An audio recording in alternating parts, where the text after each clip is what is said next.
কেমন আছো সবাই? আজকে চলে এসেছি একটা নতুন রেসিপির ভিডিও নিয়ে। তবে বাবুর বায়না রাখতে আজকে শুরু করে দিলাম ফ্রেঞ্চ ফ্রাই বানানো। তো চলো আজকে এই যে আলুটা দেখছো এইভাবে কিন্তু ফার্স্টে কেটে 3 থেকে 4 বার কিন্তু ধুয়ে নিয়েছি। এরপরে সসপ্যানে বসিয়ে দিয়েছিলাম গরম জল। তবে জলটা ফুটে যাওয়ার মতো হলেই তখন দিয়ে দিয়েছিলাম পরিমাণ মতো লবণ। এরপরে আলুটা দিয়ে দিলাম। তো আলুটা কিন্তু 50% সিদ্ধ করে নিতে হবে। তবে একটু আমার বেশি আর কি সিদ্ধ হয়ে গিয়েছিল, আলুটা আসলে অনেক দিন করা নেই, এই জন্যই এই অবস্থা। তো চলো এরপরে কিন্তু জল ভালো করে ঝরিয়ে আলুটা খুব সুন্দর করে ঠান্ডা করে নিতে হবে। এরপরে কিন্তু পরিমাণ মতো কর্নফ্লাওয়ার দিয়ে ভালো করে মেখে নিতে হবে। ব্যাস, এরপরে এই যে দেখো সাদা তেলে অল্প অল্প করে ভেজে নিতে হবে। তবে সর্ষের তেলও ভাজা যায়, তবে আমার মনে হয় যে সাদা তেলে ভেজে নিলে বেশি ভালো হবে।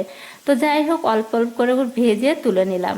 আর তোমাদের বলি, এখানে কিন্তু কিছু মশলা আর কি যোগ করেছি ভেজে নেওয়ার পরে। মশলায় ছিল সাদা নুন, বিট নুন, গোলমরিচের গুঁড়ো, চাট মশলা।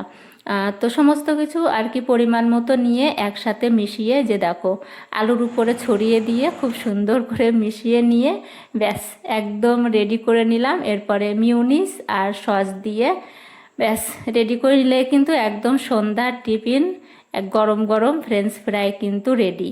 তো যাই হোক, অনেক দিন পর করেছিলাম, তো তোমরা এরকম করে খেয়ে দেখো, বেশ ভালোই লাগে।